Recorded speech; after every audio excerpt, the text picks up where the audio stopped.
Hello વિદ્યાર્થી મિત્રો, કેમ છો? મજામાં? ઓકે, તો આપણે નીટ સોલ્યુશન ચેપ્ટર નંબર 9 12મા ધોરણનું 9 નંબરનું પ્રકરણ નીટની અંદર પૂછાયેલા પ્રશ્નો સોલ્વ કરીશું. ચેપ્ટર છે કિરણ પ્રકાશ શાસ્ત્ર. તો કિરણ પ્રકાશ શાસ્ત્રના પ્રશ્નો જે છે એ થિયરીઓ જે છે ચેપ્ટરની અંદર આપેલી એ પ્રમાણે એમસીક્યુની અંદર તમને કમ્પેરેટિવલી સહેલું લાગશે, એટલું અઘરું નથી. કોઈક પ્રશ્ન થોડા વિચિત્ર આવે છે, બાકી એવરેજ સારા પ્રશ્નો છે, તૈયાર કરવામાં સરળતા રહેવા છે, બહુ એટલી કોઈ મુશ્કેલી નથી. તો જુઓ, કરી દઈએ શરૂઆત. 2000થી માંડીને ત્યાં અત્યાર સુધીના બધા જ પ્રશ્નોનું સોલ્યુશન લઈશું. પહેલો ભાગ આપણે બનાવીએ તો એની અંદર 2000થી શરૂઆત કરીશું. તો પહેલો પ્રશ્ન 30 નંબરના ક્રમમાં આવે છે. આગળના વર્ષોની અંદર પૂછાયેલા પ્રશ્નો જે છે એ બહુ ઉપયોગી નથી એટલે લેતો નથી. તો 30 નંબરના પ્રશ્નથી શરૂઆત કરીશું. એક પાતળા સમતલ બહિર્ગોળ લેન્સની વક્રતા ત્રિજ્યા આપી છે. તો તમે જુઓ કે પાતળો સમતલ બહિર્ગોળ લેન્સ છે. તો આ રીતનો લેન્સ વિચારી લો, સમતલ બહિર્ગોળ લેન્સ, અને એની વક્રતા ત્રિજ્યા તમને આપી દીધી છે r 10 સેન્ટીમીટર. એક બાજુની વક્રતા હોય અને બીજી બાજુ તો વક્રતા અનંત થશે. વક્રી ભવનાંક પણ આપી દીધું છે. જો સમતલ સપાટી પર ચાંદીનો ઢોળ ચડાવીને પરાવર્તક બનાવી હોય, એટલે આ જે સમતલ સપાટી જે છે ત્યાં શું કરવાનું છે? આપણે ચાંદીનો ઢોળ ચડાવી દેવાનો છે, એટલે અરીસો બનાવી દેવાનો છે. પરાવર્તક એટલે અરીસો થઈ ગયો. તો આ તંત્ર ખાલી જગ્યા કેન્દ્ર લંબાઈવાળા અંતર્ગોળ અરીસાની માફક વર્તશે. કેન્દ્ર લંબાઈ આપણે શોધવાની છે, પરિણામી કેન્દ્ર લંબાઈ શોધવાની છે. તો એમના માટે શું સૂત્ર છે, શું સમજણ છે, યાદ કરો કે એક દાખલાની અંદર શીખવાડેલું છે કે અહીંયાથી પ્રકાશનું કિરણ દાખલ થશે. સમજો કે અહીંયાથી પ્રકાશનું કિરણ દાખલ થાય તો પહેલાં લેન્સમાંથી પસાર થાય, પછી અરીસો આવે, અને પછી પાછું જ્યારે વળે ત્યારે ફરીથી લેન્સમાંથી. તો 3 વસ્તુમાંથી પસાર થશે. તો પરિણામી કેન્દ્ર લંબાઈ આપણે જોઈતી હોય તો આ સૂત્રનો ઉપયોગ કરવાનો. 1/f equivalent is equal two 1/f lens, lens, પછી આવશે મિરર, પછી પાછું આવશે લેન્સ. તો જેટલી બી વસ્તુ આવતી હોય એનું આ સૂત્ર છે. હવે સમતલ અરીસો હોય એટલે એમના માટે કેન્દ્ર લંબાઈ અનંત હોય. તો 1/∞ એટલે 0, એટલે આ પદ નીકળી જાય. તો આ પદ 2 વખત થઈ જાય. ટૂંકમાં અરીસાવાળા આવા દાખલાઓની અંદર અહીંયા જે વસ્તુ મૂકી હોય ને એમના માટે 2 વખત આવે. તો 1/f જે આપણે શોધવાનું છે is equal two 2/f lens. તો f equivalent is equal two થઈ જશે લેન્સ ભાગાકારમાં 2. ઓકે, હવે લેન્સ માટે જોઈએ છે તો લેન્સ માટેનું તો સૂત્ર જ છે. લેન્સ માટેનું શું સૂત્ર છે? 1/f હવામાં તો n-1 1/r1 1/r2. આ સૂત્ર છે. ગુજકેટમાં બી, થિયરીની અંદર બી ઘણી વખત ઉપયોગ. તો આમના માટે આપણે આગળ સાદુરૂપ આપીએ તો n એટલે વક્રી ભવનાંક 1.5 -1. વક્રતા ત્રિજ્યા પહેલી જે સપાટી છે એની વક્રતા ત્રિજ્યા આ બાજુ ક્યાંક આવશે એટલે પ્લસ આવશે, એ તમે જાણો છો.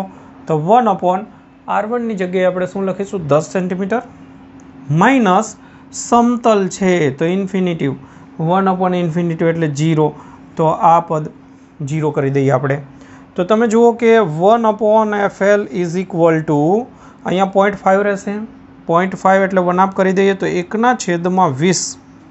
તો આપણને મળ્યું 1/fl ઇઝ ઇક્વલ ટુ 1/20. તો fl ઇઝ ઇક્વલ ટુ 20. તો અહીંયા મૂકીશું આપણે 20/2. તો આન્સર મળશે 10 સેન્ટીમીટર. શું આન્સર મળશે આપણને? 10 સેન્ટીમીટર. એ એમનો આન્સર થઈ જશે. ઓકે, ચાલો તો જોઈ લો મસ્ત એવા દાખલાથી શરૂઆત આજની આપણી.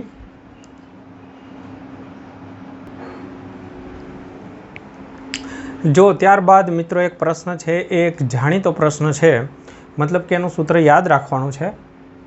6 ફૂટ ઊંચી વ્યક્તિ, 6 ફૂટની હાઇટવાળી વ્યક્તિ, એને પોતાનું સંપૂર્ણ પ્રતિબિંબ જોવું હોય તો કેટલી ઊંચાઈનો સમતલ અરીસો જોઈએ? મિનિમમ કેટલી ઊંચાઈનો સમતલ અરીસો જોઈએ, આવો પ્રશ્ન છે. હવે જુઓ કે સમતલ અરીસાની અંદર તમને અમુક બેઝિક આઈડિયા હોય કે એક માની લો કે વ્યક્તિ છે, અહીંયા આ વ્યક્તિ, આ એ બી એમની હાઇટ છે. હવે અરીસો જે છે, બરાબર ધ્યાન દેજો, બહુ મસ્ત વસ્તુ છે સમજવા લાયક. ટૂંકમાં સમજાવી દઉં છું ઝડપથી કે અહીંયા તમે માની લો કે માનતા હોય કે આ વ્યક્તિને સામે એટલા જ અરીસાની જરૂરિયાત રહેશે, તો એવું નથી. આ વ્યક્તિ જ્યારે જોશે, આપણે અહીંયાથી એની આંખ છે એવું વિચારીએ, કોઈ બી જગ્યાએ વિચારી શકાય, આંખ કોઈ બી સ્થાને વિચારી શકાય, પણ આપણે વ્યક્તિ દિમાગમાં હોય કે આંખ ઉપર તરફ હોય, તો અહીંયા આપણે વ્યક્તિ જે છે એની આંખ અહીંયા એમના પગ બી બિંદુ. હવે વિચારો કે આ વ્યક્તિ જે છે અરીસાની અંદર જુએ તો આ લાઈન પર એમને એમનું પ્રતિબિંબ દેખાશે, આંખ એમની સામે દેખાશે. હવે તમને ખ્યાલ છે કે અરીસો, સમતલ અરીસામાં પ્રતિબિંબ પાછળની સાઈડ રચાય અને એ એટલા જ અંતરે રચાય. માની લો કે આ એક્સ અંતર કહું, આ અરીસો છે, તો આટલા જ અંતરે એનું પ્રતિબિંબ રચાતું હોય એ તમે જાણો છો, અને એવડું જ હોય સાઇઝમાં એ પણ તમે જાણો છો. બી ડેશ એ ડેશ આ પણ આપણે જાણીએ જ છીએ. હવે વિચારો કે આ વ્યક્તિને એવું દેખાશે કે અહીંયા છે એમની આંખ. ધ્યાન દેજો, બરાબર, બહુ મસ્ત વસ્તુ છે. આ વ્યક્તિ પોતે જોશે તો એની આંખ એને દેખાશે અહીંયા, એટલે એને એવું લાગશે કે અહીંયાથી પ્રકાશનું કિરણ આવે છે. હવે એમને પગ અહીંયા દેખાશે, પગનું સ્થાન અહીંયા છે, તો એને પગ અહીંયાથી જોશે ત્યારે એવું દેખાશે કે અહીંયાથી પ્રકાશનું કિરણ આવે છે. તો હકીકતમાં અહીંયાથી તો ના આવતું હોય, આભાસી હોય. તમને ખબર છે કિરણ આ રીતે આવતું હોય, અહીંયાથી ગયું હોય ને અહીંયાથી આવતું હોય, આ રીતે બનતું હોય. ઓકે, નો પ્રોબ્લેમ. તો એનાથી આપણે કોઈ પ્રોબ્લેમ નથી. હવે આપણો પ્રશ્ન એ છે કે એમને કેટલા અરીસાની જરૂર પડે. તો તમે વિચારો કે આ એમને આંખ દેખાઈ ગઈ, હવે આ પગ પણ દેખાઈ ગયો. પગ દેખાવા માટે આ નીચેના અરીસાની એની કોઈ જરૂરિયાત નથી, આ ભાગની કોઈ જરૂરિયાત નથી, એને આટલે સુધી હોય એટલે ચાલે, કેમ કે એમણે તો આમાંથી દેખાય છે, આ અરીસામાંથી દેખાય છે, તો આટલો ભાગ એમને જોઈએ. તો આ ભાગને હું કહી દઉં સીડી અરીસાની જરૂર પડે એને, બાકીના નીચેના ભાગની કોઈ જરૂરિયાત નથી. સમજ પડી ગઈ? કેમ કે નીચેનો ભાગ જે છે એની કોઈ જરૂરિયાત નહીં, અહીંયાથી જ એમને એના પગ દેખાય છે, તો આખું વ્યક્તિ દેખાય છે એમને પોતાને જ, એમની આંખ બી દેખાય છે અને એમના પગ પણ દેખાય છે. તો આટલો અરીસો મિનિમમ જોઈએ. તો એ શોધવા માટે થઈને અહીંયા થીટા ખૂણો કહી દઉં, તો આ અરીસાની હાઇટ અને આ વ્યક્તિની હાઇટ. ઓકે, તો હવે હું ટેન થીટા લઈ લઈશ, બરાબર ધ્યાન દઈ દેજો. તો આ સમજણ માટે તમને ખબર પડે થિયોરિટિકલ, એટલા માટે પછી સાબિતી વગર સ્વીકારી લેજો, પણ આઈડિયા રહેવો જોઈએ. હવે હું ટેન થીટા લઈ લઉં નાના ત્રિકોણ માટે, આટલા નાના ત્રિકોણ માટે લઈ લઉં ટેન થીટા. તો ટેન થીટા એટલે સામેની બાજુ એટલે અરીસો જે છે એમની ઊંચાઈ મળી ગઈ, અને પાસેની બાજુ અહીંયાથી આટલું એક્સ. પછી ટેન થીટા મોટા ત્રિકોણ માટે લઈ લઉં. જુઓ, આ મોટા ત્રિકોણ માટે ટેન થીટા લઈ લઈશ, તો આ થીટાની સામેની બાજુ એટલે એ ડેશ બી ડેશ એટલે પ્રતિબિંબની ઊંચાઈ એટલે વ્યક્તિની ઊંચાઈ જેટલી જ હોય સમતલ અરીસા માટે, તો એને તમે એ બી કહી શકો છો અથવા એ ડેશ બી ડેશ. અને પાસેની બાજુ અહીંયાથી આટલું ટોટલ અંતર થશે એક્સ પ્લસ એક્સ એટલે 2x. તો તમે હવે જોઈ શકો છો એક્સ અને એક્સ કેન્સલ કરી દઉં તો CD બરાબર શું થયું? AB/2. CD બરાબર AB/2. CD એટલે શું છે? અરીસો. H મિરરની હાઇટ બરાબર AB એ પર્સનની હાઇટ બાય 2. તો અડધી લંબાઈનો ઊંચાઈનો અરીસો જોઈએ. તો અડધી ઊંચાઈનો અરીસો જોઈએ એટલે 6 ફૂટની વ્યક્તિ છે તો 3 ફૂટનો અરીસો જોઈએ. તો આ સીધું જ યાદ રાખી દેવાનું છે. રેડી? અને આ સમજી લેજો.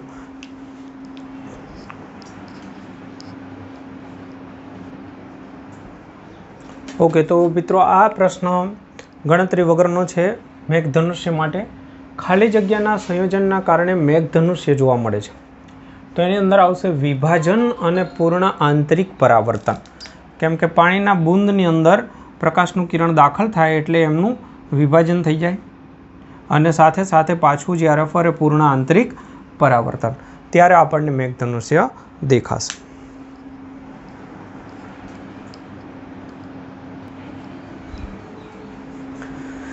જો મિત્રો, આ પ્રકારનો પ્રોબ્લેમ સહેલો અને અગત્યનો છે. પ્રશ્ન છે કે 1.5 વક્રી ભવનાંક ધરાવતા કાચના ચોસલામાં રહેલ હવાનો એક પરપોટો છે. આ એક કાચનો સ્લેબ છે, કાચ છે આટલો જાડો, એની અંદર એક પરપોટો છે. હવાનો પરપોટો અહીંયા છે ઓરિજિનલ.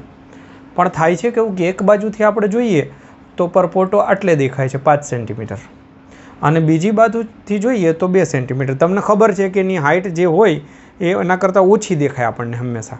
પાણીની અંદર કોઈ વસ્તુ પડેલી હોય તો એ આપણને ઉપર આવેલી દેખાય. તો આ બાજુથી જોઈએ તો એમનું અંતર આમ ખેંચાયેલું દેખાય એટલે 5 દેખાય, હકીકતમાં હોય વધારે. એ જ રીતે આ બાજુથી જોઈએ તો 2 દેખાય, હકીકતમાં હોય વધારે. તો પ્રશ્ન કર્યો કે ચોસલાની જાડાઈ કેટલી હશે, ઓરિજિનલ જાડાઈ.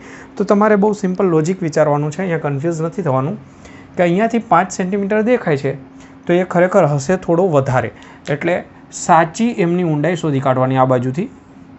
એ જ રીતે આ બાજુથી 2 દેખાય, ખરેખર હકીકતમાં કદાચ 3 હોય, તો સાચી ઊંડાઈ એની શોધી કાઢવાની. પછી આ બંનેનો સરવાળો કરી દેવાનો એટલે ટોટલ જાડાઈ મળી ગઈ, કેમ કે છે તો અહીંયા. બરાબર. તો એમના માટે સૂત્ર મેં તમને શું શીખવાડ્યું હતું? h ખોટું છેદમાં h સાચું બરાબર n અવલોકન. અવલોકન હવામાંથી થાય છે, n વસ્તુ. અવલોકન હવામાંથી હોય તો 1/n, n એટલે કાચ. તો તમે જુઓ કે ખોટું જે છે એ સાચા ભાગાકારમાં n ભાગનું થઈ જાય. તો આપણે અહીંયા ઊંધું છે, ખોટું જે દેખાય છે એની કિંમત આપી છે, સાચું શોધવાનું છે, ઓરિજિનલ શોધવાનું છે. તો ઓરિજિનલ માટે ખોટાના ગુણાકારમાં n કરી દો, બસ આ સૂત્ર થઈ ગયું.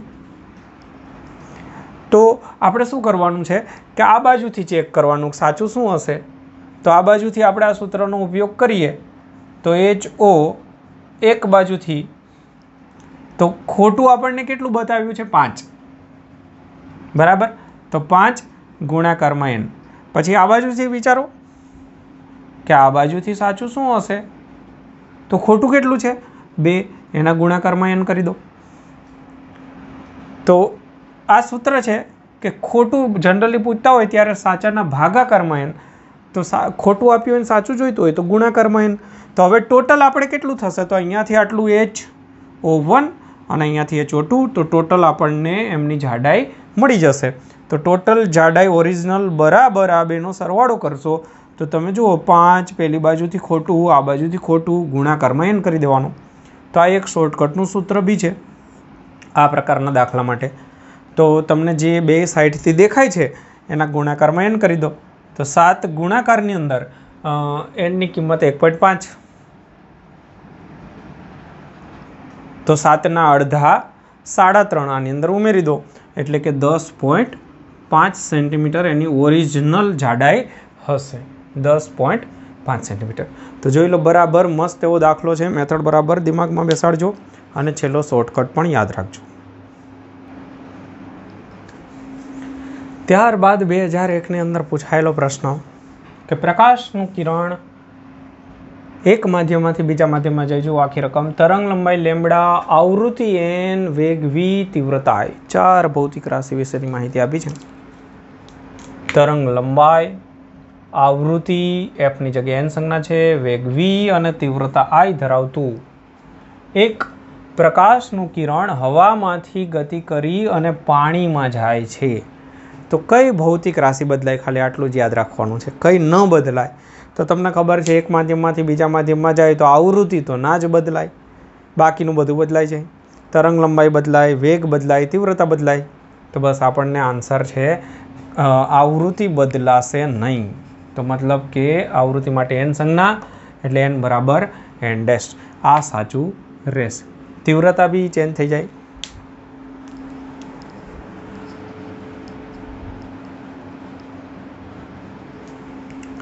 ત્યાર પછીનો પ્રશ્ન, ઓપ્ટિકલ ફાઇબર યાદ કરો. ઓપ્ટિકલ ફાઇબર નીચેનામાંથી કઈ ઘટના જવાબદાર છે ઓપ્ટિકલ ફાઇબરમાં? તો ઓપ્ટિકલ ફાઇબરનો સિદ્ધાંત જ પૂર્ણ આંતરિક પરાવર્તન છે. તો સીધું જ યાદ રાખવાનું છે પૂર્ણ આંતરિક પરાવર્તન. ઓકે, અને ત્યારબાદ આપણે પ્રશ્ન જોઈએ, બાદ સીધું યાદ રાખવાનું છે. હવે જુઓ તમારી સામે જે પ્રશ્ન છે એની અંદર બહુ સરસ એવો પ્રશ્ન છે. આમના માટે મેથડ એક સૂત્ર શોર્ટકટ આપું છું, એ યાદ રાખવાનું છે. અહીંયા રકમ થોડી ન દેખાતી હોય તો બરાબર ધ્યાનથી જોજો. લંબચોરસ એવા કાચના એક સ્લેબ પર, આ લંબચોરસ કાચનો સ્લેબ છે એમના પર આકૃતિમાં દર્શાવ્યા અનુસાર પ્રકાશનું કિરણ આપાત થાય છે. તો અહીંયા થોડું દેખાય છે ઓછું. તો અહીંયાથી પ્રકાશનું કિરણ જે આપાત થાય છે એમનો ખૂણો જે છે એ તમને 45 ડિગ્રી આપેલો છે. 45 ડિગ્રી. જો શિરોલંબ બાજુ પરથી પૂર્ણ આંતરિક પરાવર્તન, એટલે આ જે બાજુ છે ને ત્યાંથી પૂર્ણ આંતરિક પરાવર્તન થાય તો એમના માટે દ્રવ્યનો વક્રી ભવનાંક કેટલો હોવો જોઈએ? તો આ જે આકૃતિ છે એને હું ફરીથી અહીંયા એક વખત ડ્રો કરી દઈશ જેથી તમને સમજણમાં આવે કે અહીંયાથી 45ના એંગલથી દાખલ થાય છે, પછી અહીંયાથી આગળ વધે છે. અહીંયા આપણે પૂર્ણ આંતરિક પરાવર્તન કરવું છે, અહીંયા 45, રાઈટ. તો એમના માટે આનો વક્રી ભવનાંક કેટલો હોવો જોઈએ? આવો પ્રશ્ન છે. તો આમને આપણે N2 કહીશું. જો પૂર્ણ આંતરિક પરાવર્તનની શરત છે આ N2 જે છે એ બાજુનું માધ્યમ, ધ્યાન દેજો અહીંયા હવા છે હાલ N1. આપણે આવું શીખ્યા હતા ઓપ્ટિકલ ફાઇબર વખતે કે અહીંયાથી પૂર્ણ આંતરિક પરાવર્તન થવા માટે આ જે ખૂણો છે એ ક્રાંતિ કોણ કરતાં વધારે હોય.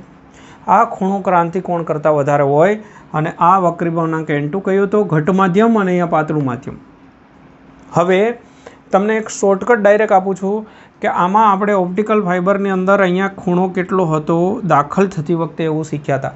તો એનું મેં એક શોર્ટકટ સૂત્ર બનાવેલું છે. એ સૂત્ર ગુજકેટમાં આપ્યું હતું કે અહીંયાનો જે ખૂણો છે દાખલ કરતી વખતેનો ખૂણો, અંદરની વાત નથી, આ પૂર્ણ આંતરિક પરાવર્તન માટે નહીં, દાખલ થતી વખતનો જે ખૂણો છે એ કેટલો હોય તો પૂર્ણ આંતરિક પરાવર્તન થાય. એના માટેનું એક શોર્ટકટ સૂત્ર તમને આપું છું જે તમને ઘણી બધી જગ્યાએ કામ લાગશે. તો આ ખૂણાને આપણે આઈ કહી દઈએ અથવા તો થીટા આઈ કહી દઉં તો એ સાઇન થીટા આઈ.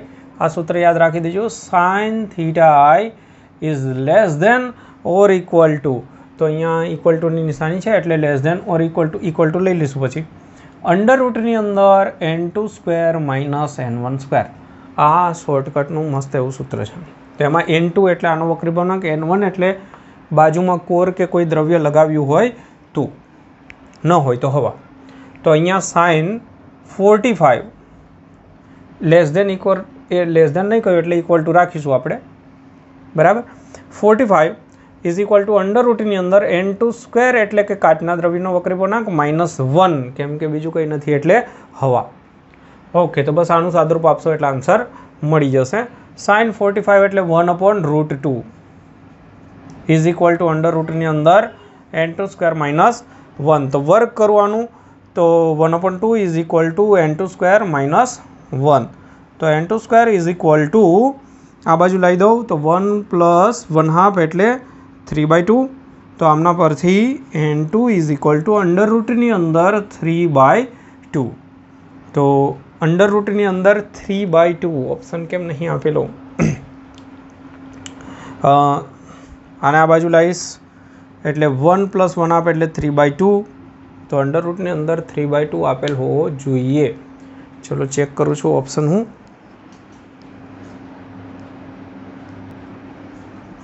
ઓકે, તો અહીંયા ઓપ્શનની અંદર ભૂલ છે. આ ઓપ્શન છે અંડર રૂટની અંદર 3/2. ઠીક. ઓકે, તો આ મેથડ બરાબર દિમાગની અંદર બેસાડી દેજો. બહુ મોટો દાખલો થાય નહીંતર એને તમે શોર્ટકટની અંદર આ રીતે કરી શકો છો. અને આ પરિસ્થિતિની અંદર જ્યારે ઓપ્ટિકલ ફાઇબર હોય અથવા બહારથી દાખલ થતું હોય ત્યારે કોઈ બી રીતે તમે આ સૂત્રનો ઉપયોગ કરી શકશો.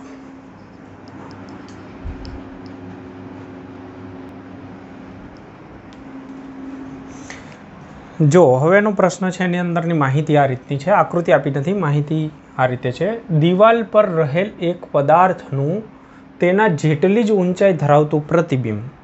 માન લો કે અહીંયા એક વસ્તુ છે, એક દિવાલ પર એક વસ્તુ છે, પહેલી દિવાલ. હવે એમનું પ્રતિબિંબ તેની સામેની દિવાલ પર, આ બીજી દિવાલ જ્યાં પ્રતિબિંબ મેળવવું છે એટલી જ ઊંચાઈનું, અહીંયા ઊંચાઈ છે એટલી જ અહીંયા, એટલે મેગ્નિફિકેશન 1 કે છે. તો બહિર્ગોળ લેન્સની મદદથી મેળવવું હોય તો લેન્સને બીજી દિવાલ, આ બીજી દિવાલ કે જ્યાં આગળ પ્રતિબિંબ મેળવવું છે ત્યાંથી લેન્સ જે છે એને D અંતરે મૂકેલ છે. તો લેન્સ અને દિવાલ વચ્ચેનું અંતર D એટલે કે પ્રતિબિંબ સુધીનું અંતર D, એટલે આ V થઈ ગયું. તો લેન્સની કેન્દ્ર લંબાઈ કેટલી હોવી જોઈએ? તો સિમ્પલ છે કે પ્રતિબિંબ અને વસ્તુ સરખી હોય તો યુ અને વી પણ સરખા હોય, કારણ કે મેગ્નિફિકેશન એક કરવું છે. તો તમને સૂત્ર યાદ છે, મેગ્નિફિકેશન એમ બરાબર વી બાય યુ બરાબર એચ ડેશ બાય એચ. તો એચ ડેશ અને એચ 1 છે એટલે કે સરખા છે એટલે અહીંયા 1 થશે, તો વી બરાબર યુ થશે મૂલ્યની રીતે. તો આમના પરથી કહી શકો કે વી અને યુ બંને સરખા થશે, તો એ બંનેની કિંમત થશે ડી, કારણ કે વી બરાબર તો ડી આપ્યું છે તો યુ બરાબર પણ ડી થશે. તો હવે લેન્સનું સૂત્ર વાપરી દો. લેન્સનું સૂત્ર શું છે? 1/u 1/v 1/f. આ સૂત્ર છે. એ સૂત્રની અંદર યુની કિંમત આપણે મૂકીએ. યુની કિંમત શું મૂકીશું? ડી. પણ સંજ્ઞાપત્તિ પ્રમાણે તમે જાણો છો કે માઇનસ ડી આવશે, તો અહીંયા માઇનસ માઇનસ થઈ જશે પ્લસ. વીની કિંમત તો પ્લસ રહેશે ડી, તો બરાબર 1/f. તો તમે જોઈ શકો છો 2/d is equal two 1/f. 1/f is equal two 2/d. તો f બરાબર આપણને f પૂછ્યું હતું ને, f બરાબર થઈ જશે d/2. તો આ આપણો આન્સર થશે. ઓકે, તો સિમ્પલ લોજિક છે કે વીની કિંમત ડી છે તો યુની કિંમત ડી થશે. કેમ? તો કે પ્રતિબિંબની ઊંચાઈ સરખી છે તો મેગ્નિફિકેશન 1, મેગ્નિફિકેશન 1 માટે આ બંને સરખા હોય. પણ સંજ્ઞાપત્તિ પ્રમાણે તમારે યુની અંદર આ ડીની કિંમત છે માઇનસ લેવાની.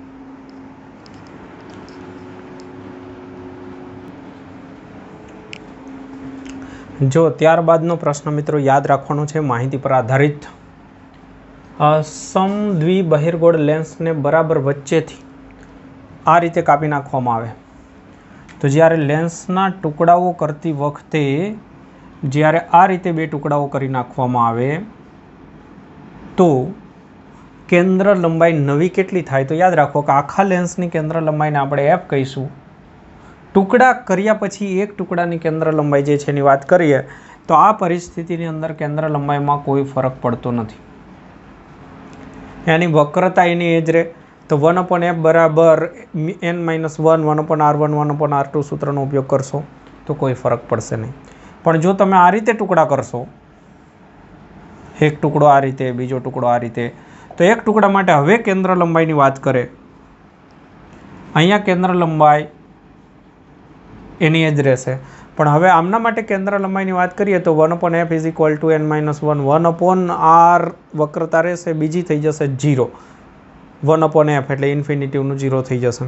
તો ત્યાં આગળ કેન્દ્ર લંબાઈ બમણી થઈ જશે. તો આ 2f યાદ જ રાખી દેવાનું છે. આવા રિઝલ્ટ તો સીધા યાદ રાખી દેવા આપણે કે આ રીતે ટુકડા કરવાથી 2f બને, આનું બી 2f બને. પછી જોઈન્ટ કરીએ તો 1/f બરાબર 1 સૂત્ર વાપરો તો ફરીથી f બની જાય. ઓકે, તો આમાં તમારે સીધો સાર યાદ રાખવાનો છે કે જ્યારે આ રીતે ટુકડા કરીશું તો કેન્દ્ર લંબાઈમાં કોઈ ફરક પડશે નહીં, અને આ રીતે ટુકડા કરીશું તો બમણી થઈ જશે.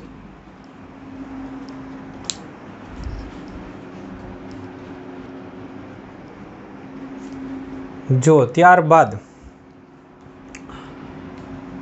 કોઈ બહિર્ગોળ લેન્સને તેના દ્રવ્યના વક્રી ભવનાંક જેટલા જ વક્રી ભવનાંકવાળા પ્રવાહીમાં ડૂબાડી દેવામાં આવે તો હવે એમની કેન્દ્ર લંબાઈ કેટલી થશે? તો આ રિઝલ્ટ બી સીધું યાદ રાખી દેવાનું છે કે તમે જો આ લેન્સ રાખો છો અને આજુબાજુ કોઈ પ્રવાહી ભરી દો છો તો અત્યારે એની વક્રતા છે, પણ પ્રવાહી ભરી દેશો ને એનો વક્રી ભવનાંક એટલો જ છે તો આ બધું એક થઈ જશે એટલે સમતલ થઈ જશે.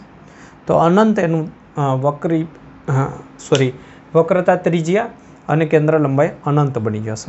સૂત્રની રીતે વિચારો તો આપણી પાસે સૂત્ર છે 1/f is equal two n2 minus n1, n1 એટલે આજુબાજુનું માધ્યમ, અપોન n1 1/r1 1/r2. આ સૂત્ર જે છે એ પ્રમાણે આ બંને સરખા થઈ ગયા, આ n2 અને આ n1 સરખા થઈ ગયા.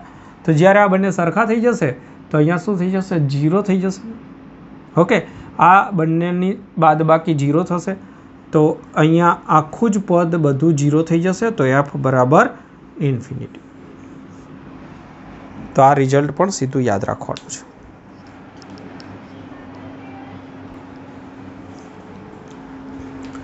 જો મિત્રો પ્રિઝમ માટેનો એક સરસ એવો દાખલો છે. એક પ્રિઝમના દ્રવ્યનો વક્રી ભવનાંક આપી દીધો છે, તેનો પ્રિઝમ કોણ પણ આપી દીધેલો છે. આ પ્રિઝમની એક વક્રી ભવનકારક સપાટીને બહારથી ચાંદીનો ઢોળ ચડાવીને તેની અંદરની સપાટીને અરીસો બનાવી દીધેલો છે, અને તે સપાટીની સામેની સપાટી પર આપાત થતું એકરંગી પ્રકાશનું એક કિરણ સામેની સપાટી પરથી પરાવર્તિત થઈ અને પોતાના મૂળ માર્ગે પાછું ફરતું હોય તો કિરણનો આપાત કોણ? તો સામેની શું છે કાંઈ ખબર પડતી નથી. તો જુઓ શું કહેવા માગે છે. આકૃતિથી સમજાવો એટલે સમજાઈ જશે આરામથી. આ પ્રિઝમની બે સપાટી, એક સપાટી આ છે, એક સપાટી આ છે. હવે શું કર્યું છે કે એક સપાટી જે છે એના પર બહારથી ચાંદીનો ઢોળ ચડાવી દીધો, અરીસો બનાવી દીધો, એટલે આને અરીસો બનાવી દીધો. હવે એની સામેની સપાટી પરથી પ્રકાશનું કિરણ દાખલ કરવાનું છે. તો અહીંયાથી પ્રકાશનું કિરણ આપણે દાખલ કરીએ માન લો, અને એ સીધા જવાના સ્થાને વક્રીભવન પામી અને આગળ વધે. અહીંયા શું થાય છે કે અહીંયાથી પાછું વળે છે અને એના એ જ માર્ગે પાછું વળે છે. બસ આ મેઇન પ્રશ્ન છે. તો આપાત કોણ કેટલો હશે? તો બહુ સરળ છે, સિમ્પલ છે. જુઓ આપણે આ જોઈએ છે તો અહીંયા સ્નેલનો નિયમ લગાડી દઈશું. n1 sin i બરાબર n2 sin r1. બરાબર. તો પહેલી સપાટી પાસે નિયમ લગાડું. n1 sin i is equal two n2, અંદર દાખલ થાવ એટલે r1. હવે આપણને i જોઈએ છે તો r1 જોઈએ કે નહીં? તો એમના માટે પહેલાં તો n1ની જગ્યાએ 1 sin i, n2 એટલે વક્રી ભવનાંક √2 sin r1 મળી જાય તો કામ થઈ જાય. r1 નહીં મળે જલ્દીથી. r1 માટેનું સૂત્ર આપણી પાસે આ રીતનું છે. હવે ધ્યાન દો કે અહીંયાથી પ્રકાશનું કિરણ જેવું ગયું એવું જ પાછું રિટર્ન. તો લંબ પર આપાત થયું હોય, સપાટીને લંબ રૂપે આપાત થયું હોય તો લંબ સાથેનો ખૂણો 0 બને. ખાસ યાદ રાખજો. જે રીતે અહીંયા લંબ સાથેનો ખૂણો જે છે I છે, અથવા લંબ સાથેનો ખૂણો R છે, તો એ જ રીતે અહીંયા લંબ સાથેનો ખૂણો R2 જે છે એ 0 બનશે. ખાસ અગત્યનો મુદ્દો. જો R2 0 બનશે, જે સપાટી પાસે લંબ રૂપે દાખલ થતું હોય કે બહાર આવતું હોય ત્યાં R 0 બને. તો જો R2 0 બની જશે તો R1 પ્લસ 0 બરાબર A, એટલે R1 બરાબર A થઈ જશે. તો R1 બરાબર એની કિંમત તો પ્રિઝમ કોડ તો તમને આપ્યો છે 30, તો 30 બની જશે. તો બસ પતી ગયો દાખલો. R1ની જગ્યાએ આપણે 30 લખીશું. તો તમે જોઈ શકો છો કે sin i is equal two √2, sin 30 એટલે 1/2, તો √2/2 એટલે 1/√2. તો આમના પરથી તમે કહી શકો છો કે i is equal to 45 degree. બસ પૂરું. રેડી? તો બહુ મસ્ત એવો દાખલો છે.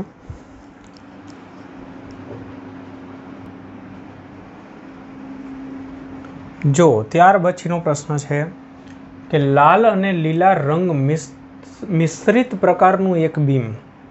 તો એક બીમ જે છે એમાં બે કલર છે, લાલ અને લીલો, અને એ કલરવાળું કાચના લંબચોરસ ચોસલાની એક બાજુ પર ત્રાંસું આપાત થાય છે. આ કાચનું લંબચોરસ ચોસલું, એમના પર આ રીતે પ્રકાશનું કિરણ ત્રાંસું આપાત થાય છે, પણ એમાં બે કલર મિક્સ છે. હવે ચોસલાની એક બાજુ પર ત્રાંસું આપાત થાય છે. ચોસલાની સામેની બાજુ પરથી બહાર નીકળતી વખતે લાલ અને લીલા રંગના કિરણો, બંને કિરણો જે છે એ એક જ બિંદુએથી અને એક જ દિશામાંથી બહાર નીકળશે. જુદા જુદા બે બિંદુઓથી અને એકબીજાને સમાંતર, અસમાંતર એવી દિશામાં, જુદા જુદા બે બિંદુએથી અને એકબીજાને સમાંતર એવી દિશામાં, અને એક જ બિંદુએથી પણ જુદી જુદી દિશામાં. કહેવાનો મતલબ કે અહીંયાથી વક્રીભવન થશે, સીધા માર્ગે આમ જવું જોઈએ, પણ શિફ્ટ થઈ જશે. તમને યાદ હોય થિયરી, તો આ રીતે શિફ્ટ થતું હતું અને સમાંતર બહાર નીકળતું હતું. હવે શું થશે કે એક રંગી પ્રકાશ હતો, અહીંયા બે કલર છે, તો તમને એટલું યાદ રાખવાનું છે કે જુદા જુદા કલર જે છે એનું વક્રીભવન જુદું જુદું થાય. તો જાનીવાલી પીનારા પ્રમાણે જાંબલી જે છે એનું વક્રીભવન સૌથી વધારે થાય, રાતાનું ઓછું થાય. જાનીવાલી પીનારા, રાતો છે અને લીલો છે, રાતો કલર અને લીલો કલર. તો આપણે શું કરવાનું છે કે રાતા કલરનું ઓછું વક્રીભવન, એટલે આ માની લો કે તમે આ એવરેજ લીધું તો, અથવા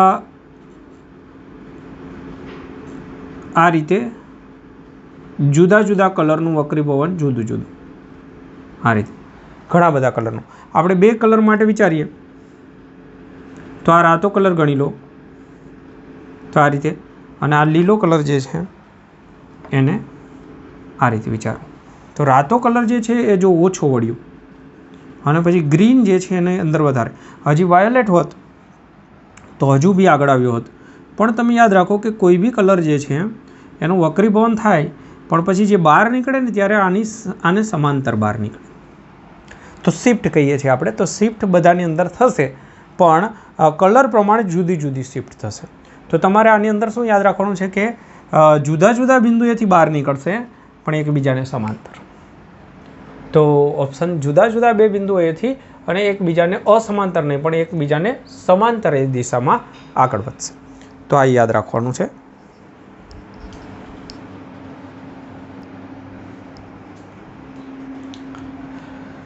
જો મિત્રો, ત્યાર પછીનો પ્રશ્ન છે 25 સેન્ટીમીટર જેટલી સમાન કેન્દ્ર લંબાઈ ધરાવતો એક બહિર્ગોળ અને એક અંતર્ગોળ, 2 લેન્સ છે તમારી પાસે, એકબીજાને બાજુ બાજુમાં રાખી દીધા છે. તો હવે ગોઠવણીનો સંયોજનનો પાવર કેટલો હશે? તો સિમ્પલ વાત છે કે 2 લેન્સનું કામ વિરુદ્ધ છે, તો પછી કંઈ કામ નહીં થાય, તો પાવર જે છે કોઈ કામ નહીં કરે, પાવર 0 થશે. એક લેન્સ અંતર્ગોળ છે, એક બહિર્ગોળ, બેયના કામ ઊંધા છે, એક કામ કરશે એના કરતાં બીજું ઊંધું કામ કરી દેશે, એટલે જે હતું એનું એ જ પરિસ્થિતિ કરશે. તો સિમ્પલ વાત છે. આ સૂત્રનો ઉપયોગ બી કરવો હોય તો કરી લો.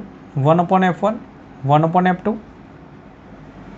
પહેલા માટે બહિર્ગોળ, તો બહિર્ગોળ એટલે 1/+, અને પછી આ અંતર્ગોળ માટે માઇનસ લેવું પડે, એ તમને ખ્યાલ છે, સંજ્ઞાપત્તિ પ્રમાણે જવું પડે. તો અહીંયા 0 થઈ જશે. તો 1/f બરાબર 0, પણ 1/f ને તો પાવર કહેવાય સંયોજનનું. તો p બરાબર 1/f બરાબર જવાબ આવ્યો 0. તો કોઈ ફરક પડશે નહીં, ચિત્ર એનું એ જ દેખાશે.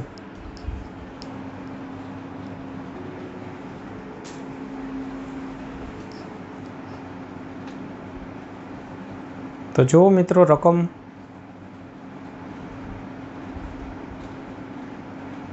અહીંયા તમારી સામે જે દાખલો છે, સેટ નહીં થતું,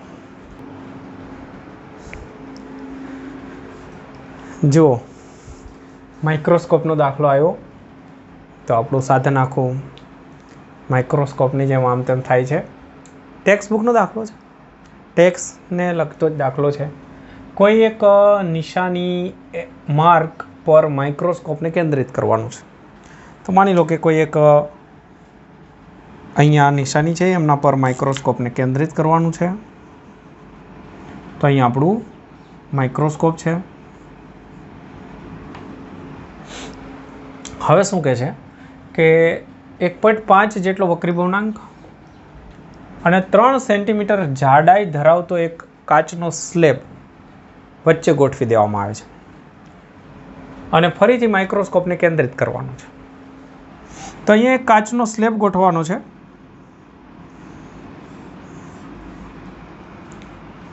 તો તમારે આ દાખલાને સહેલો કરવા માટે થઈને કાચનો સ્લેબ અહીંયા રાખી દેવાનો. અહીંયાથી પાણી ભરી દીધું છે એવું માની લેવાનું. તો થોડો જાડો દર્શાવતો તો સમજણ સહેલી રહેશે. કૂવાની અંદર પાણી ભર્યું હોય ને આ વસ્તુ તમારે જોવી હોય તો શું થાય? તો ઉપર આવેલી દેખાશે. તો જેટલી આ વસ્તુ આમ ખસી જશે એટલું માઇક્રોસ્કોપ પણ ખસાડવું પડશે. પહેલાં નહોતું તો માઇક્રોસ્કોપ જે છે આ જગ્યાએ કેન્દ્રિત કર્યું હોય, માની લો કે આટલી જગ્યાએ. હવે તમે વચ્ચે પાણી ભરશો, કાચનો સ્લેબ મૂકશો એટલે વસ્તુ ઉપર આવી જશે. તો આનું ફોકસ ચેન્જ થઈ જશે, ઝાંખું થઈ જશે. તો ફરીથી ફોકસ કરવા માટે તમારે અહીંયા વસ્તુ આવી ગઈ છે તો આને પણ એટલું ખસેડવું પડશે. તો તમારે આ શોધવાનું છે.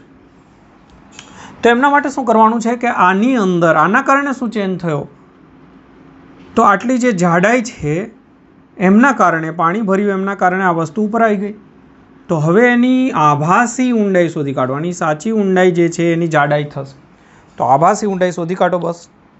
તો એમના માટે મેં તમને સૂત્ર શીખવાડી દીધું છે કે ખોટું શોધવું હોય તો સાચાના ભાગાકારમાં એન કરી દો.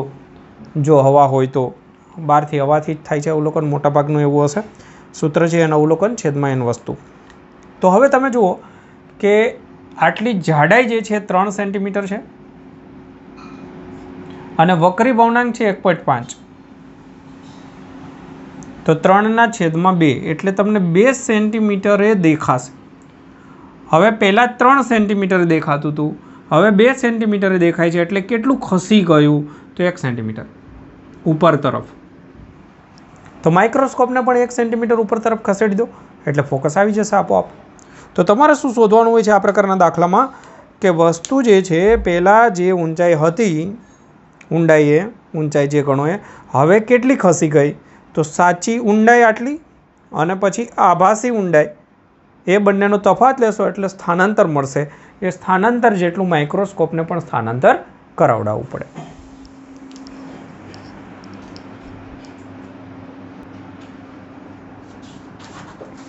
ઓકે, હવે જુઓ વચ્ચે મેં 42 અને 43 નંબરના MCQ છોડી દીધા જે ચેપ્ટર નંબર આગળનું 10મું છે એને લગતા હતા એટલા માટે. હવે આપણે આ પ્રશ્નમાં જઈએ આગળ. તો આ સહેલો અને સારો પ્રશ્ન. કોઈ દ્રવ્યમાં પ્રકાશની આવૃત્તિ, કોઈ એક દ્રવ્ય છે એની અંદર પ્રકાશ દાખલ થયો. તો જ્યારે પ્રકાશ આમાં દાખલ થયો ત્યારે એમની આવૃત્તિ આપી છે, તરંગ લંબાઈ આપી છે. આવૃત્તિ, તરંગ લંબાઈ બંને આપી દીધા છે. તો પછી આ દ્રવ્યનો વક્રી ભવનાંક શોધો. તો બહુ સહેલો પ્રશ્ન છે આઈ થિંક. તો તમને યાદ હોય કે વક્રી ભવનાંક બરાબર C/V સૂત્ર છે. વક્રી ભવનાંક બરાબર C/V. ઓકે, હવે C એટલે શૂન્યાવકાશમાં વેગ, V એટલે આ દ્રવ્યમાં વેગ. તો આ દ્રવ્યમાં વેગ જોઈતો હોય તો V બરાબર લેમ્બડા f સૂત્ર છે જ. તો લેમ્બડાને f તો આપેલા જ છે, બસ પૂરું થઈ ગયું. લેમ્બડાને f એ દ્રવ્યમાં જ તો આપ્યા છે. તો C ની જગ્યાએ 3 × 10⁸. લેમ્બડાની જગ્યાએ આપણે લખીશું તરંગ લંબાઈની આવૃત્તિ 2 છે જ 5000 એંગસ્ટ્રોમ એટલે 5 × 10⁻⁷ ગુણાકારમાં આવૃત્તિ 2 × 10⁻14. તો અહીંયા જોઈ શકો છો 5 × 2 = 10, 10 એટલે આના આપીએ એટલે 15. અહીંયા હતું તમે જુઓ અત્યારે 7, 7 ને 1 8 થયું, 8 ઘાત થઈ, 8 8 ઘાત કેન્સલ, 3 જવાબ આવશે 3. તો જોઈ શકો છો અહીંયા 15 ઘાત થશે, 15માંથી 7 બાદ કરો એટલે 8, 8 અને 8 કેન્સલ, તો આન્સર રહેશે 3.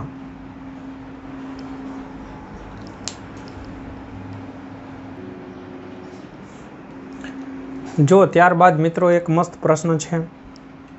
પ્રવાહી ભરેલા એક બીકરના તળિયે એક સિક્કો પડેલો છે. આ સિક્કા પરથી પરાવર્તિત થતું પ્રકાશ કિરણ સપાટીને સમાંતર જતું હોય તો તે પ્રવાહીમાં પ્રકાશનો વેગ કેટલો હશે? તો જો અહીંયા એક સિક્કો છે, અહીંયાથી પ્રકાશનું કિરણ જે છે પરાવર્તિત થઈ અને સપાટીને સમાંતર જતું રહે છે. તો બરાબર ધ્યાન દેજો. અહીંયા તમને દેખાતું નહીં હોય 3 સેન્ટીમીટર આપ્યું છે, અહીંયા 4 સેન્ટીમીટર આપ્યું છે. ઓકે, હવે દેખી શકાશે. હા, અહીંયાથી સમાંતર થઈ જતું હોય તો તમે જાણો છો કે અહીંયાનો ખૂણો જે છે એ એક્ઝેક્ટ ક્રાંતિકોણ હોય. તો આ ખૂણો જો ક્રાંતિકોણ હોય તો અહીંયાનો ખૂણો પણ ક્રાંતિકોણ હોય. આ બે ખૂણા સરખા હોય. તો હવે તમે સૂત્ર જાણો છો કે સાઇન ક્રાંતિકોણ ઇઝ ઇક્વલ ટુ 1/n ઘટ અને n પાતળું આજુબાજુનું માધ્યમ. અત્યારે કંઈ નહીં હોય એટલે હવા હશે એટલે 1/n. આ સૂત્ર અહીંયાથી બાજુમાં કશું જ નહીં કહ્યું એટલે હવા એટલે 1 અને આ આપણું n2 થઈ જશે. તો આમના પરથી તમારે n શોધી કાઢવાનું છે, કારણ કે આપણો ફાઇનલ ટાર્ગેટ તો વેગ શોધવાનો છે. તો વેગ શોધવા માટે આ સૂત્ર છે ને આપણી પાસે n બરાબર c/v. તો એમના માટે આપણે વેગ શોધવા માટે c/n તો એની જરૂરિયાત રહેશે, બસ એ જ શોધી રહ્યા છીએ. તો n બરાબર શું થશે? sin ic. sin ic માટે તમે જુઓ, sin એટલે સામેની બાજુ 3 અને કર્ણ થશે 3 4 એટલે અહીંયા થઈ જશે 5. તો sin ic ની જગ્યાએ થશે 3 ના ભાગાકારમાં 5 1/n બરાબર. તો 1/n જ છે અહીંયા. c ની કિંમત 3 × 10⁸ રાખી દો, ગુણાકારમાં 1/n ની જગ્યાએ 3/5.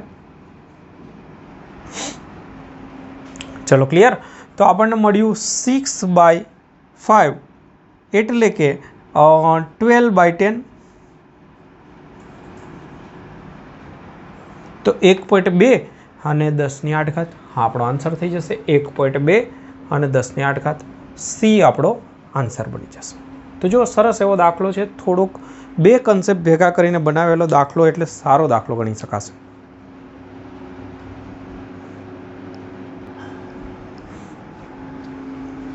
જો મિત્રો ત્યારબાદનો પ્રશ્ન ઓલરેડી શીખી ગયા છીએ. F1 અને F2 કેન્દ્ર લંબાઈવાળા બે લેન્સને એકબીજાના સંપર્કમાં મૂકીએ તો પાવર, હમણાં જ શીખી ગયા બસ. તો કયું સૂત્ર લાગુ પડશે? પાવર માટે કયું સૂત્ર લાગુ પડશે? આવો પ્રશ્ન છે. પાતળા લેન્સને સમઅક્ષીય એકબીજાના સંપર્કમાં રહે તે રીતે મૂકેલા છે. તો મિનિંગ સમજો, બે સંપર્કમાં છે તો તમને સૂત્ર છે કે પાવર ખબર જ છે 1/f is equal two 1/f1 plus 1/f2. તો જનરલ ફોર્મમાં વાત કરીએ તો ઉપર સરવાળો થશે અને નીચે ગુણાકાર. પાવર બરાબર, તો બસ પાવર બરાબર જ પૂછ્યું છે, તો આ રહ્યો આન્સર, પૂરું થઈ ગયું.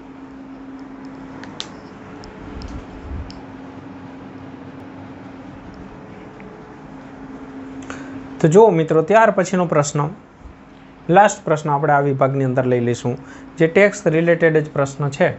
એક છોકરો 10 સેન્ટીમીટરના બહિર્ગોળ લેન્સની મદદથી સૂર્યપ્રકાશને કાગળ બાળવા માટે પ્રયત્ન કરે છે. પેલો બહિર્ગોળ લેન્સથી પ્રકાશને કેન્દ્રિત કરી અને કાગળ બાળવાનો પ્રયત્ન કરે છે. સૂર્યનો વ્યાસ, સાચો વ્યાસ આટલો હોય, તેનું પૃથ્વીથી અંતર આપ્યું છે, વસ્તુનું અંતર, અને કાગળ પર મળતા પ્રતિબિંબનો વ્યાસ કેટલો હશે? તો આવો પ્રશ્ન કર્યો છે.